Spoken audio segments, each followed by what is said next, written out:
debemos entender que María desde el principio cumplió la voluntad de Dios. Y es ahí cuando nace el primer dogma de la iglesia. ¿Y qué es un dogma? Para que entiendan. Un dogma es algo establecido que no se puede borrar ni no se puede cambiar y es una verdad absoluta. Entonces nosotros tenemos que creer en eso porque es algo dado para nosotros. El primer dogma de la iglesia es la concepción de María, que es lo que nos enseña cómo fue María concebida.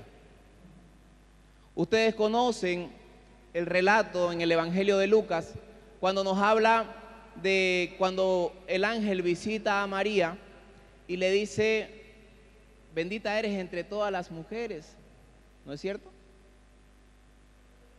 Cuando nosotros leemos el Evangelio, el evangelista Lucas pone y dice, tú eres la llena de gracia. Cuando él nos dice estas palabras, nos quiere decir de que María es la que recibe a Dios y no hay ninguna otra manera, otra forma, otro lugar en la que no haya la gracia de Dios que no sea en ella. Por eso es que se cumple de que María recibe la concepción de Jesús a través del Espíritu. Y es ahí donde se da el segundo dogma, que es la perpetua virginidad de María. María sabemos que concibió por obra del Espíritu Santo. Y por ende también su hijo era santo. Pero ¿qué es lo hermoso de esto? De que cuando nosotros vemos a María como una perpetua virgen, o sea, tenemos, no sé, 14, 15, 16, 17 años, y nos imaginamos, pero ¿por dónde salió Jesús? ¿Cómo fue que fue el parto de María? ¿Por qué sigue siendo virgen? Ana Catalina de Emmerich, una beata en el siglo XVII y XVIII, era una mujer que vivía en una santidad completa, incluso dice que sus últimos días ella no comía otra cosa que consumir Eucaristía. Y en uno de esos momentos entró en un momento de éxtasis y entró en una comunión con Dios poderosa y vio cómo la Virgen María era levantada, estamos hablando en el momento del parto, era levantada a los cielos y cómo José quedaba con rostro en tierra en un momento de oración por el poder de Dios que estaba viviendo María. María fue levantada de la tierra a una altura y la cubrió una sombra, una luz muy potente que nadie podía ver.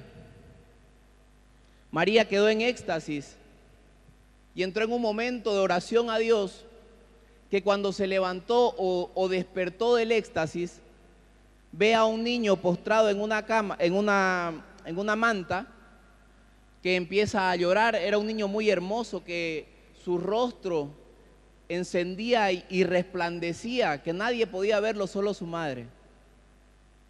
Cuando se levantó o cuando recobró el conocimiento, María tomó a Jesús y reconoció que él era su hijo. Es por eso que se cree que María no tuvo dolor de parto. Es por eso que se cree que María no tuvo que sufrir en el parto.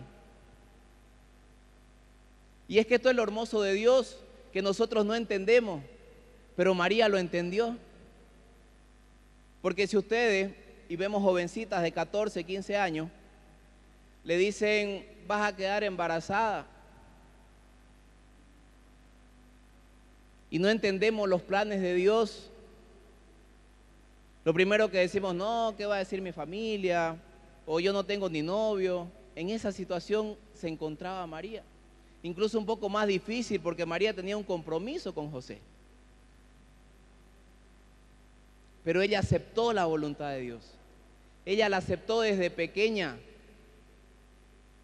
Fue apartada para Dios. ¿Cuántas de ustedes o cuántos de ustedes Dios quiere hacer grandes obras a través de sus vidas? Pero porque tienen 14, 15 años, 16 o 17, empezamos a decir, no, pero es que yo soy muy joven. O la religión o la predicación es para los viejos, digamos. Cuando yo tenga la edad de Enrique Decker, digamos a los 20, recién, digamos. No se rían, tengo 20, pero más 6, digamos 26, pero... Entonces, Dios quiere hacer y cumplir su voluntad en cada uno de ustedes desde su juventud. No pospongan los planes de Dios. El tercer dogma es María, Madre de Dios. ¿Cómo una mujer puede ser Madre de Dios? ¿Cómo una mujer puede abarcar tanto nombre para ser Madre de un Dios tan grande?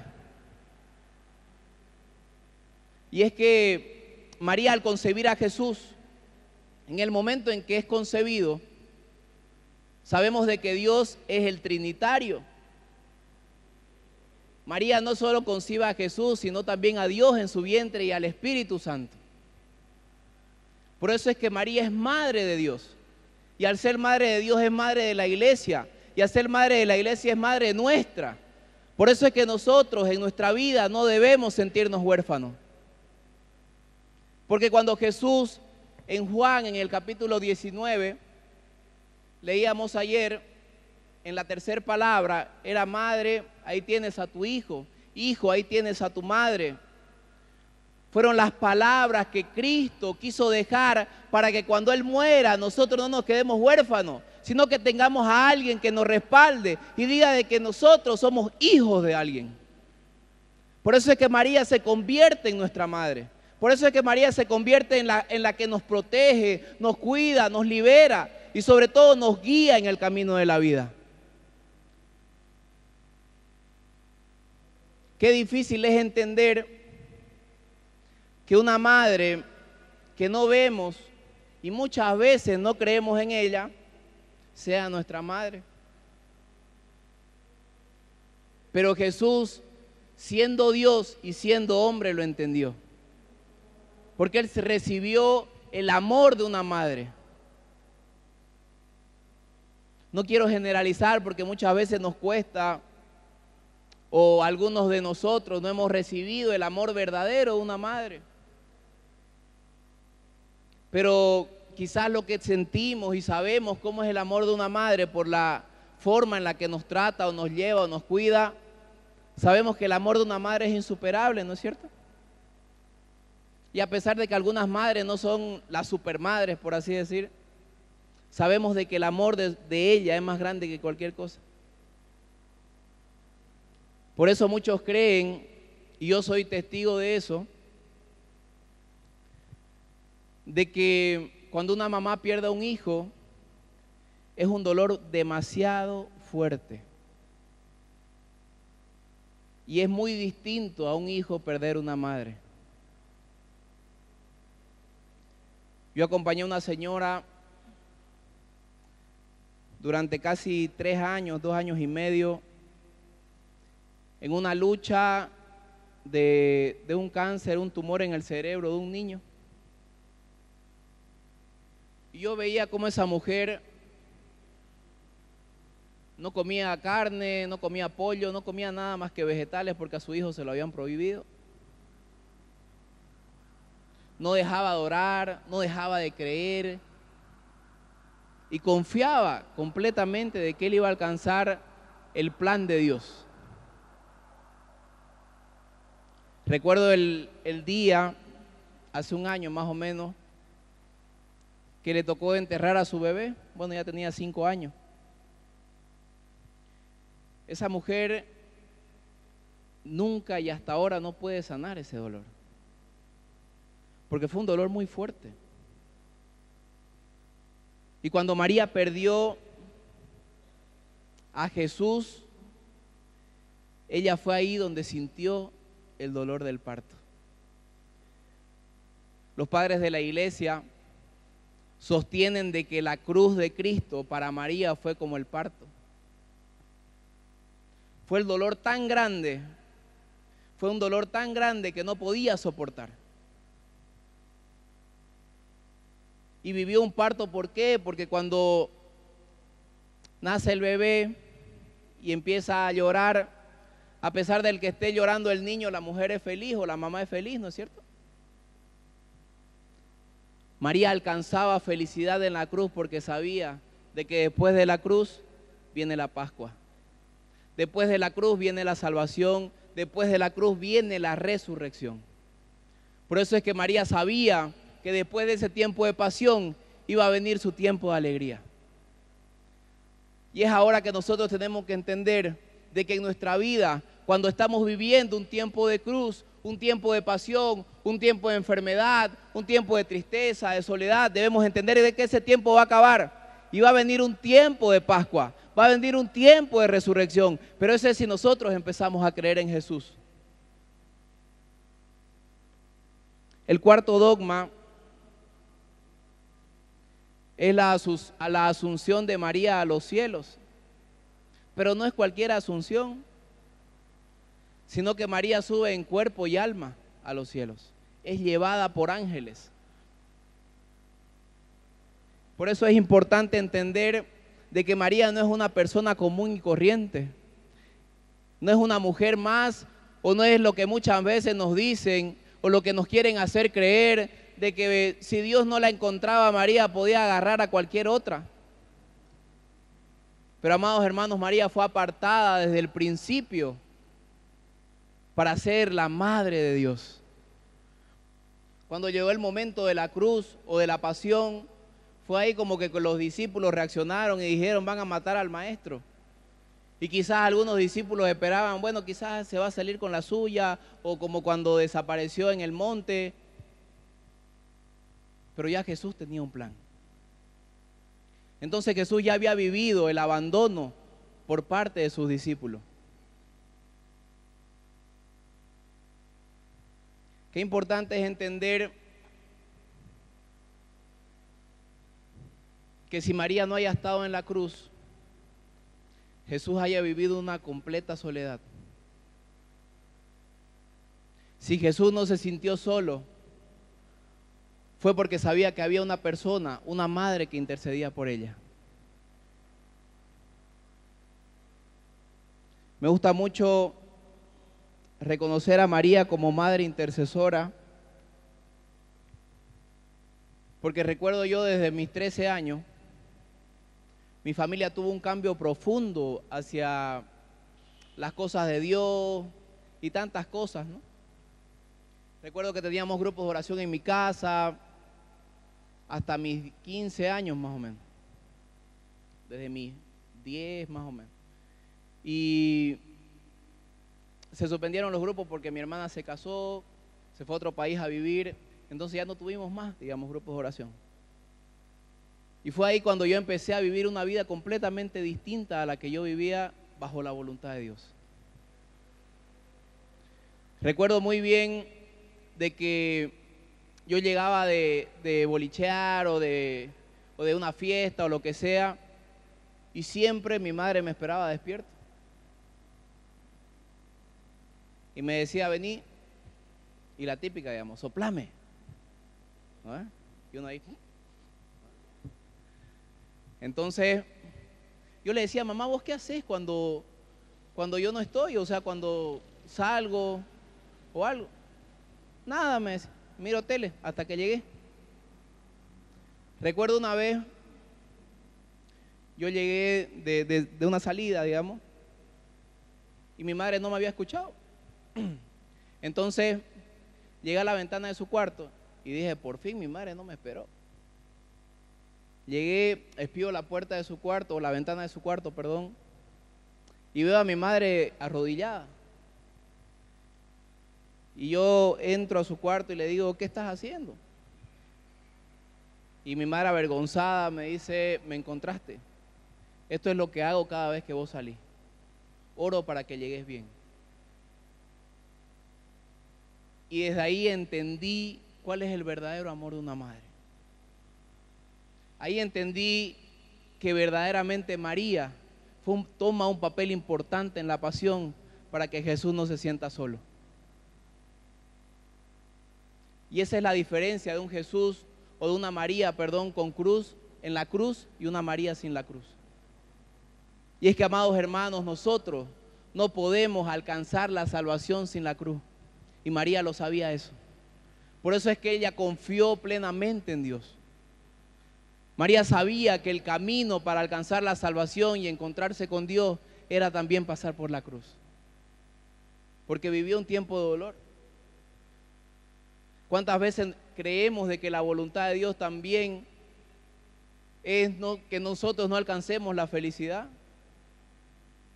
Y cuando nosotros vemos la vida de María, podemos decir, qué vida más dura. Que maten a su hijo de esa forma. Qué voluntad de Dios más dura. Que tenga que sufrir todo esto para alcanzar la salvación. Pero María sabía que la pasión trae la salvación. María sabía de que la cruz trae la resurrección. María sabía y confiaba de que Jesús iba a resucitar, de que ella no iba a quedarse sin su hijo que tanto amaba. Por eso es que María toma este papel importante en nuestra vida. Recuerdo una vez, tenía que hacerme una cirugía,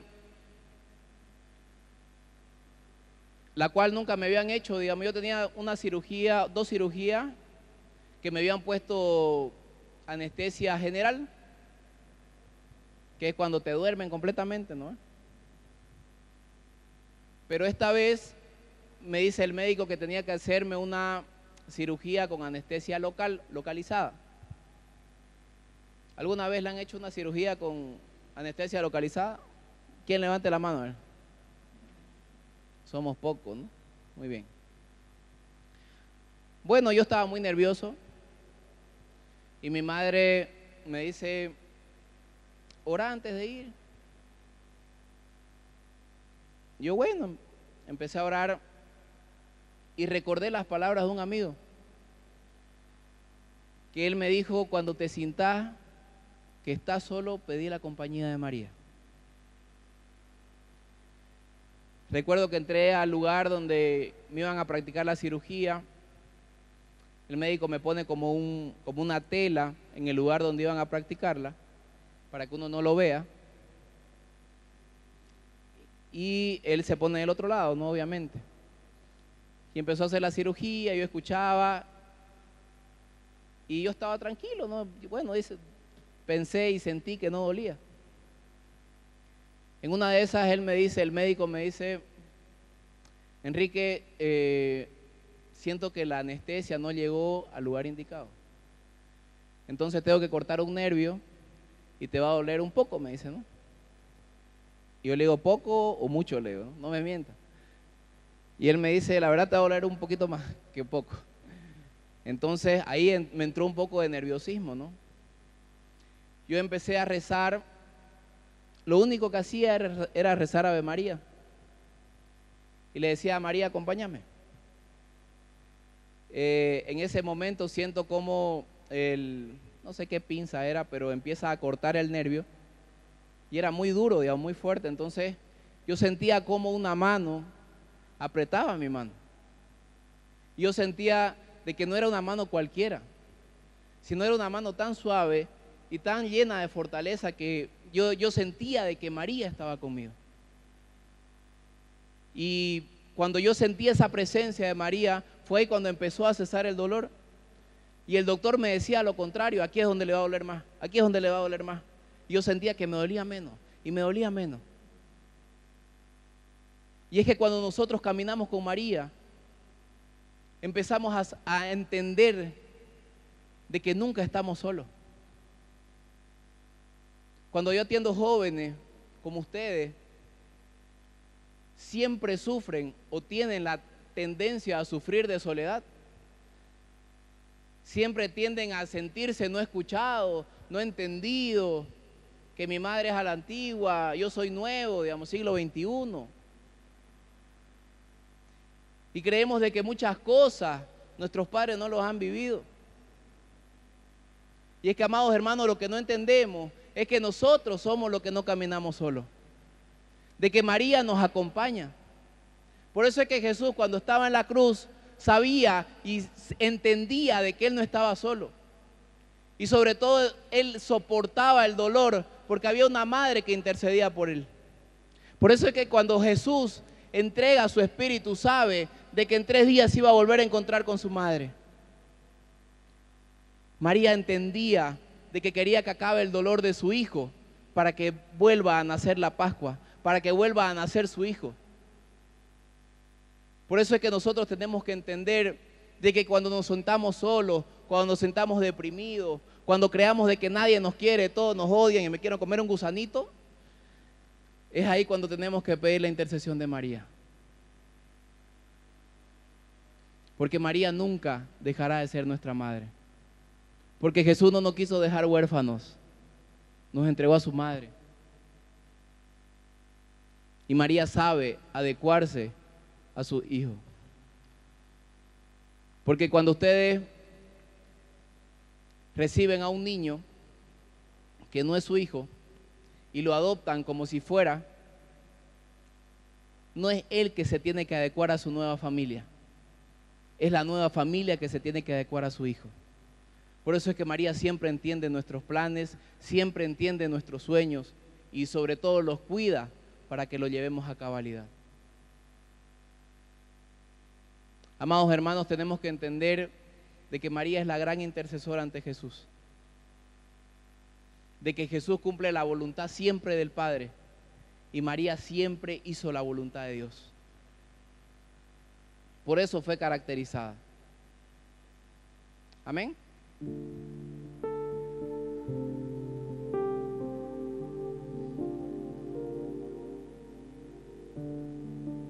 ¿Ustedes alguna vez se han puesto a pensar, o no sé si les ha tocado vivir una situación en la que han sido golpeados, digamos, o las niñas o las chicas han estado discutiendo con una de sus amiguitas y por cosas de la vida llegó la mamá, digamos, y como que empieza a tratarlo al chico o a la chica y a apartarla para que no les haga daño o no le haga daño, ¿no es cierto? Recuerdo una vez yo estaba peleando con un hermano que tengo de cariño porque es hijo de mi nana. Tenemos casi la misma edad y creo que peleábamos día por medio, digamos. En una de esas peleas llegó mi madre y los dos le decíamos mamá, ¿no? Y estábamos en plena pelea y mi madre nos dice ya basta y él me dice, Rudy se llama, llegó mamá. Entonces los dos olvidamos el odio, el rencor y todo lo que sentíamos dentro y nos separamos. Y empezó el sermón, ¿no? ¿Qué es lo distinto de una madre terrena a una madre del cielo como María? Cuando María veía que a Jesús lo ultrajaban, que a Jesús lo escupían, le pegaban, María se mantuvo serena. María no maldijo a nadie. María se mostró confiada. El dolor estaba, pero la confianza se mantenía. Por eso es que nosotros tenemos que entender de que María en nuestra vida toma una parte fundamental. Y debemos entender de que María quiere que todos lleguemos a Jesús. Recuerdo ver a María viéndome postrado en el piso. Ella me levantaba, me echaba en su regazo y me decía, nada te quitará la paz, porque yo estaré contigo siempre.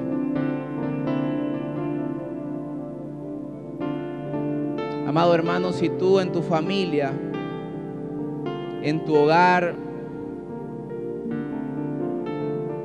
estás viviendo un tiempo de enfermedad, un tiempo de tristeza y sobre todo de mucha pelea entre tus padres, entre tus hermanos, y eso te ha llevado a pensar salirte de tu casa, ver otro lugar donde vivir o con quién o con qué persona relacionarme nuevamente. En esta mañana te pido de que pienses